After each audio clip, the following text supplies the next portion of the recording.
About half of all Americans have an emergency fund. Unfortunately, there can be a lot of cost associated with disasters.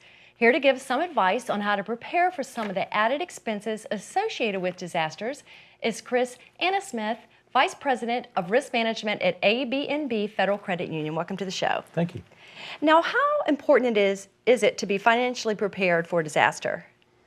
It's incredibly important. If you just stop and think maybe what happened with Katrina, maybe you've been around long enough to what happened with Isabel, you may have to leave your home. You're not going to come back for a long period of time. Your home may not be in the same condition. So you need to know what you left behind. So you need to have an inventory. You need to take credit cards with you. You got to have a way to be able to pay, but also realize there may not be electricity. So you got to take some cash. Right. And most importantly, make sure you've got a cell phone and extra batteries and a charger.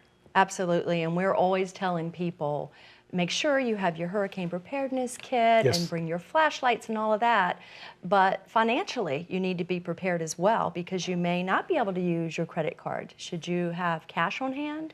It'd be an excellent idea to have cash, particularly in the immediate area, because particularly during Katrina, for instance, when they were evacuating people, they also shut down all the ATMs, all the financial institutions, took the money out of them. So there was no money in New Orleans.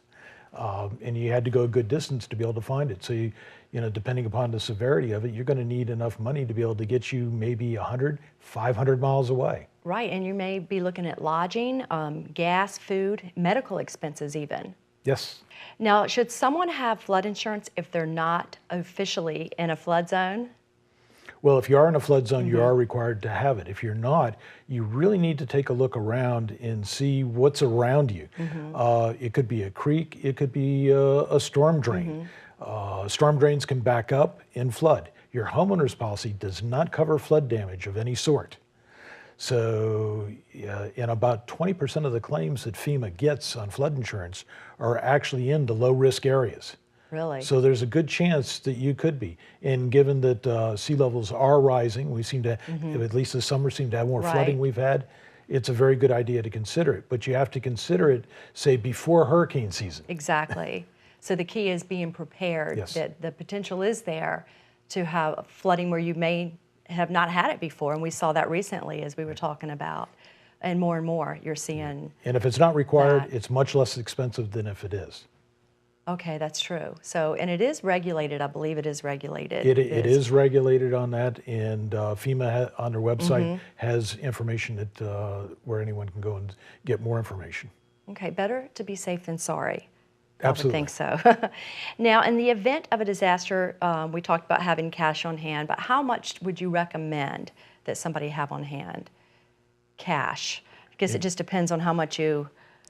Well, it depends upon how many people are evacuating with you. If it's just a single individual, you probably want to have at least $100 a day. To get lodging, that's going to eat up at least 60 of it. Right. And that doesn't leave a lot for food.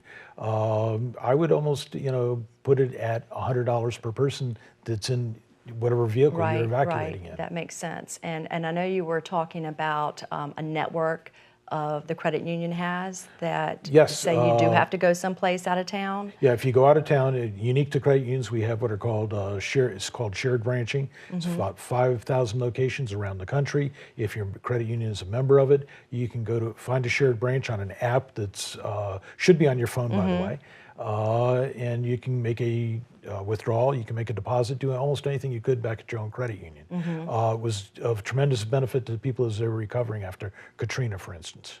So did a lot of these initiatives take place after Katrina? Shared branching really hit its stride after Katrina because we realized that there was nothing that filled that particular need. Right. And now it is readily available.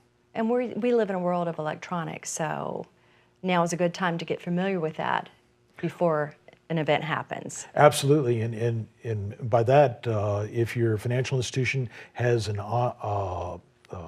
mobile-based app or an online app, you really need to be familiar with it. You need to know how to use it, and I can't overstate the necessity to have a cell phone. Landlines probably will be down. Cell phones generally remain up. And that may be the only way that you'll be able to communicate with your financial institution. So at least you can go back and see what balance is there. You can move money around. If you have a direct deposit coming in, you can see that's coming in. And then if you need the actual cash, you're going to have to find some place where there's power, where there's a shared branch, or if you have a debit card, getting cash back on the debit card.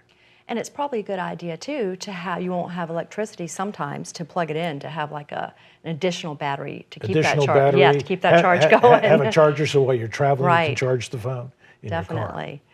Now, can you recommend a website that may provide more information? It would be floodsmart.gov, that's FEMA. And the other one is www.smartaboutyourmoney.org. Okay. And on there, they have a disaster and financial planning PDF. Okay. And it's a very comprehensive. And it's such a good time now when we're not in the midst of an event that is coming to get familiar with what you should have, because I think a lot of people can get complacent with, well, they said it was going to storm and it didn't, but it's so important to have that that hurricane kit plus the financial kit as well. Absolutely, and it doesn't have to be just a hurricane. It could be a wind event, it could be a snow event. Absolutely, any natural disaster, it could be a fire, anything like that would be a good idea. As the people on the West Coast are seeing right now. Absolutely, absolutely. So fortunately, hopefully that won't happen here, but better to be safe than sorry. Well, thank you so much for coming on this great information. We appreciate it. Well, thank you for having me. joining us, Chris. Thank you.